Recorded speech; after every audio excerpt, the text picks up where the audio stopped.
Brazil's predicted starting 11 versus Japan and South Korea. Carlo Ancelotti's master plan revealed. What if I told you that Brazil's next two matches against Japan and South Korea could give us a clear glimpse of Carlo Ancelotti's vision for the 2026 World Cup?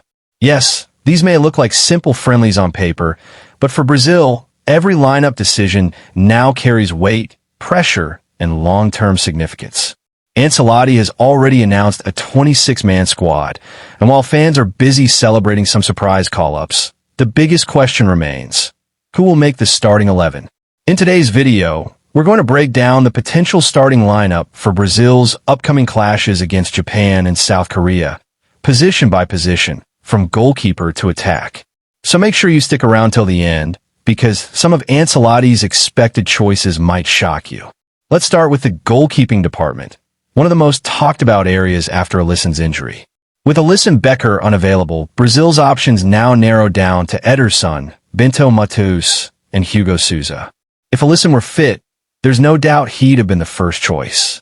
But now, Ancelotti has to look toward his secondary options.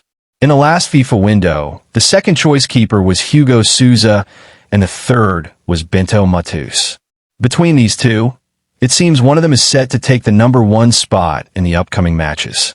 From a tactical point of view, Hugo Souza might have the edge. He's sharp, confident under pressure, and known for his penalty-saving ability, something Ancelotti values highly as he prepares Brazil for the high-stakes moments of the World Cup.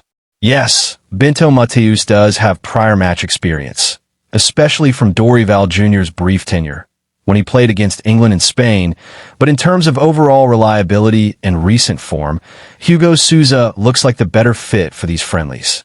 So, my prediction? Hugo Souza starts for Brazil.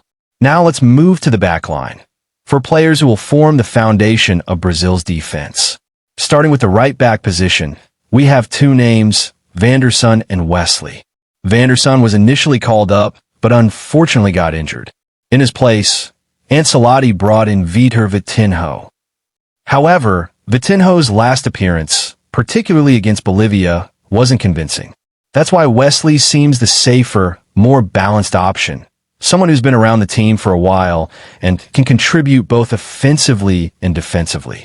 His recent form as an attacking fullback has been impressive, so it's very likely we'll see Wesley start at right back, with Vitinho as his backup.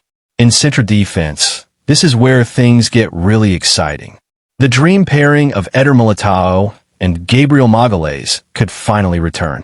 Militao has been out of the national setup for a long time, ever since injuries kept him sidelined after the 2024 Copa America. But now that he's fit again, pairing him with Arsenal's Magalhães could restore stability to Brazil's defense. Ancelotti loves defenders who can play out from the back and remain calm under pressure, and both of these players fit that profile perfectly. Behind them, Fabricio Bruno and Lucas Beraldo will likely be the substitutes, two solid backup options for the central defensive spots. Now, let's look at the left-back battle, a position with strong competition. Caio Henrique from AS Monaco, Carlos Augusto from Inter Milan, and Douglas Santos from Zenit have all been called up. Each brings something different to the table. Caio Henrique offers attacking flair and creative overlaps. Douglas Santos adds balance and energy, while Carlos Augusto provides defensive solidity and discipline, qualities Ancelotti usually prefers. Remember, Ancelotti's teams rarely give fullbacks total freedom to bomb forward. He wants structure and control.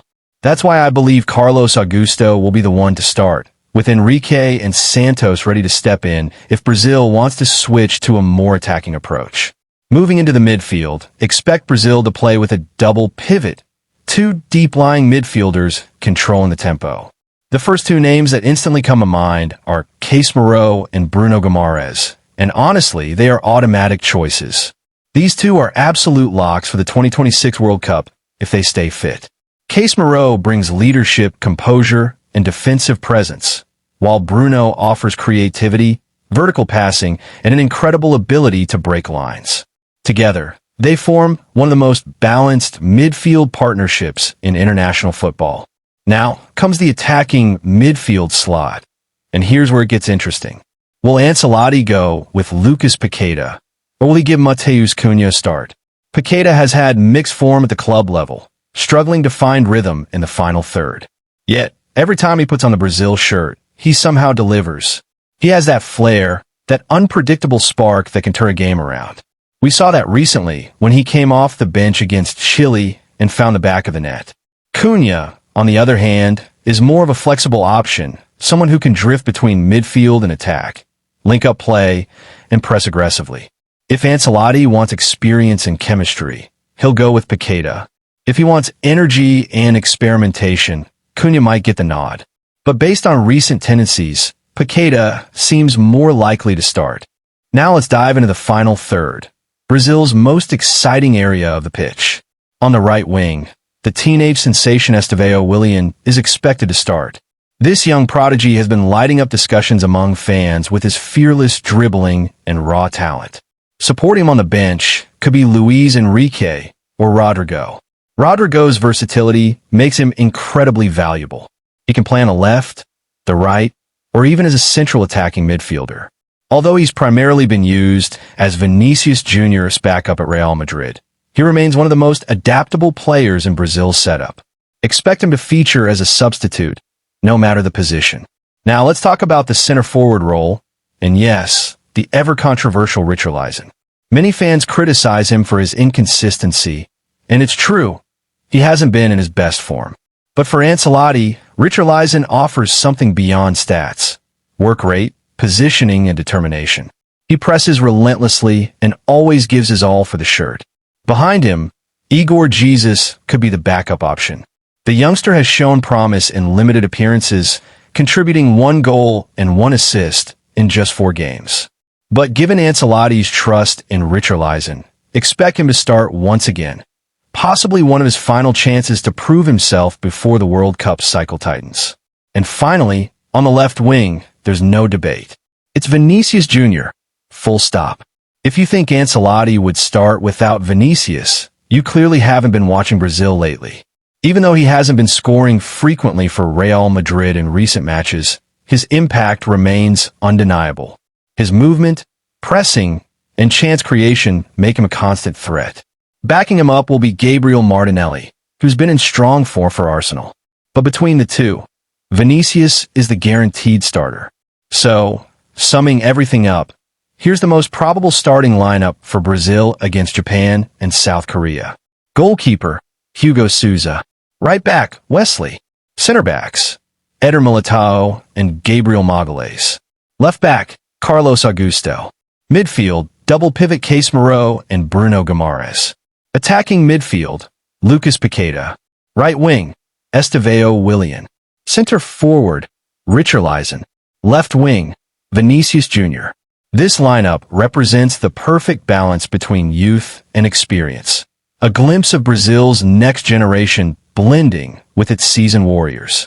For Ancelotti, these upcoming friendlies aren't just about results. They're about experimentation, chemistry, and building the foundation for 2026. So what do you think of this lineup? Should Ancelotti start Estevão? Should Cunha replace Paqueta? Or is it finally time to move on from Richarlison? Drop your thoughts in the comments. And if you love Brazilian football as much as we do, make sure to stay tuned. Because what's coming next might just redefine the Seleção's future.